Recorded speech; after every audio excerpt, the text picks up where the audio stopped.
أعوذ بالله من الشيطان الرجيم بسم الله الرحمن الرحيم وإذ قلتم يا موسى لن نصبر على طعام واحد فادع لنا ربك يخرج لنا مما تنبت الأرض من بقلها وقثائها وفومها وعدسها وبصلها قال أتستبدلون الذي هو أدنى بالذي هو خير اهبطوا مصرا فإن لكم ما سألتم وضربت عليهم الذلة والمسكنة وباءوا بغضب من الله ذلك بأنهم كانوا يكفرون بآيات الله ويقتلون النبيين بغير الحق ذلك بما عصوا وكانوا يعتدون.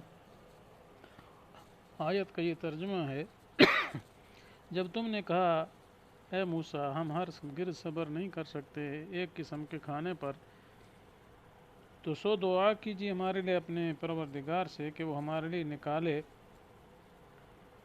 جو زمین اگاتی ہے، مثلا اس کی ترکاری ہے، ککڑی ہے اور گندم ہے اور دال ہے اور پیاز. تو فرمایا موسیٰ علیہ السلام میں کہ تم لینا چاہتے ہو جو وہ گھٹیا ہے اس چیز کے بدلے میں جو بہتر ہے، اتر جاؤ شہر میں، بے شک تمہارے لیے وہ ہے جو تم نے مانگا ہے.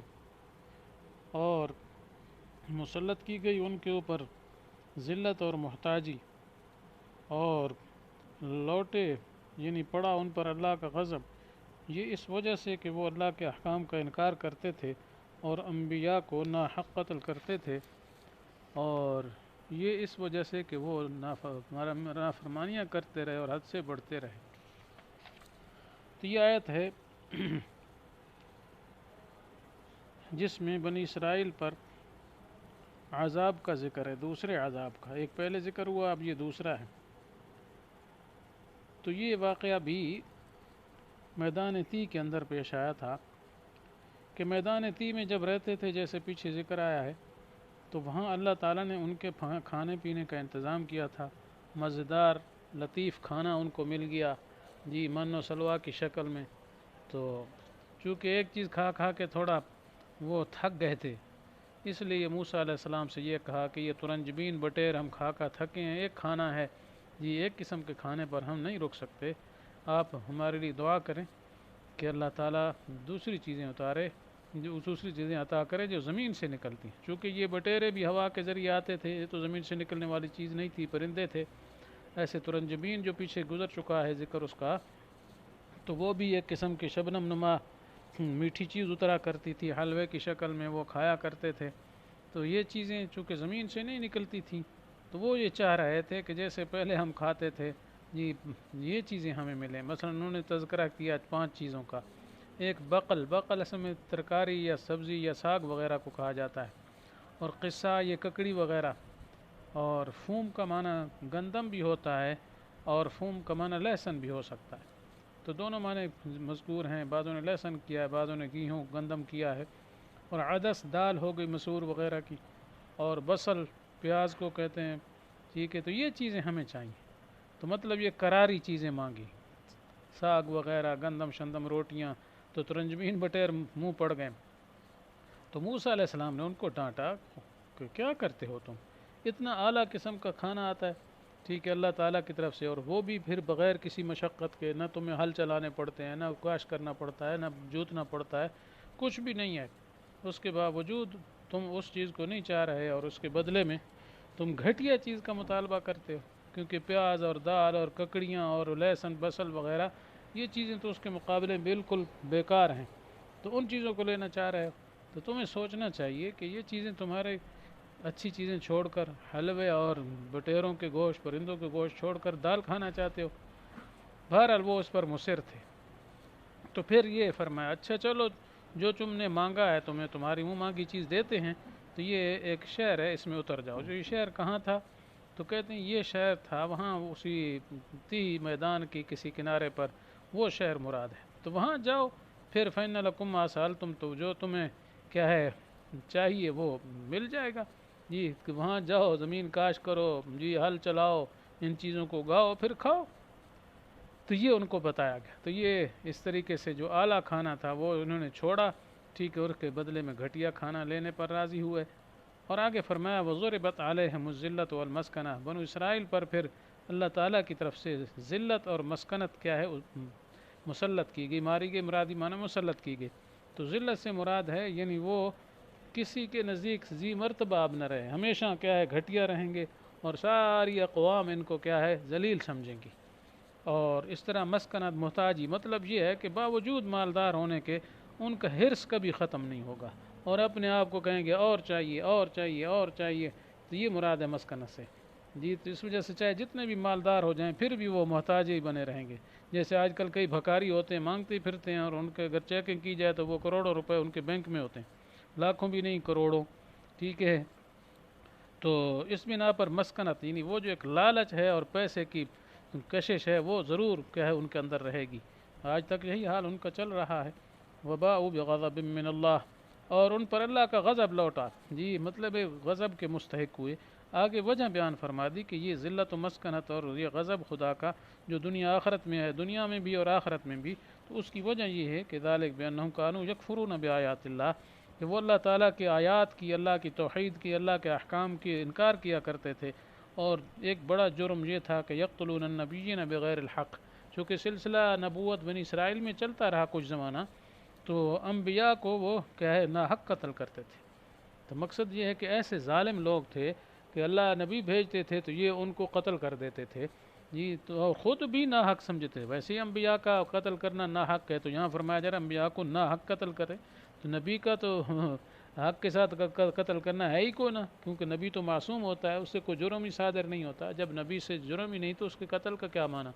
تو اس لیے فرمایا انبیاء کا قتل ہے ہی نہ حق، اور پھر یہاں فرمایا بغیر حق کے قتل کرتے تھے، کیا حق کے ساتھ ہوتا ہے؟ نہیں، نہیں ہوتا، نہیں حق کے ساتھ، بلکہ یہ ظالم خود بھی سمجھتے تھے کہ ہم یہ ناحق عمل کر رہے ہیں اور انبیاء کو قتل کر رہے ہیں، تو یہ بھی کرتے تھے۔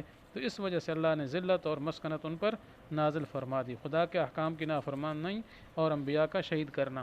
آگے فرمایا ذالک بما عصوا وکانوا یعتدون، یہ اس وجہ سے کہ انہوں نے نافرمانی کی اور حد سے بڑھتے رہے۔ تو مطلب یہ ہے کہ انسان جو ہے پہلے نافرمانیاں کرتا ہے، حد سے بڑھتا ہے، پھر اس کے نتیجے میں اگلے گناہوں کی طرف بڑھتا ہے۔ تو پہلے یہ نافرمان تھے، اللہ کے حکم میں ہیلے بہانے کرتے اور حد سے بڑھا کرتے تھے، صحیح حدود میں نہیں رہتے تھے، تو اس کے نتیجے میں اتنے بڑے گناہوں کی طرف پہنچ گئے کہ اللہ کے احکامات کی کا انکار کر دیا، اور انبیاء جیسی پاکیزہ اور مقدس ہستیوں کو شہید کرنے لگے باوجود جاننے کے۔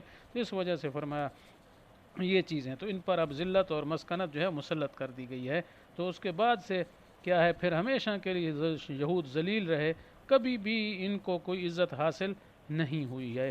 البتہ یہاں تھوڑا سا اشکال ہوتا ہے کہ بظاہر قرآن سے یہ معلوم ہوتا ہے کہ یہودیوں کو کبھی حکومت نہیں ملے گی، اور ہوا بھی ایسا ہی ہے کہ موسیٰ علیہ السلام کے زمانے کے بعد سے پہلے تو ان کو بادشاہ بھی بنائے گئے اور ان کو نبوت بھی ملتی رہی، لیکن جب انہوں نے ایسا کیا تو اللہ تعالیٰ نے ہمیشہ ان کو ذلیل کر دیا۔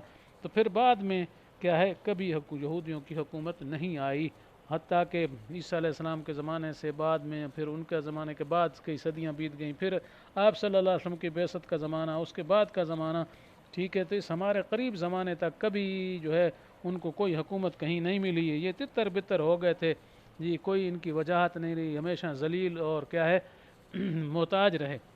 البتہ یہ اس قریب زمانے میں جی ان کی ایک چھوٹی سی حکومت اسرائیل کے نام سے قائم ہو گئی ہے۔ اس سلسلے میں بعض لوگوں کو شبہات ہو جاتے ہیں کہ ان کو تو حکومت مل گئی، تو حقیقت یہ ہے کہ اسرائیل کی حکومت حقیقتاً ان کی اپنی ہے ہی نہیں۔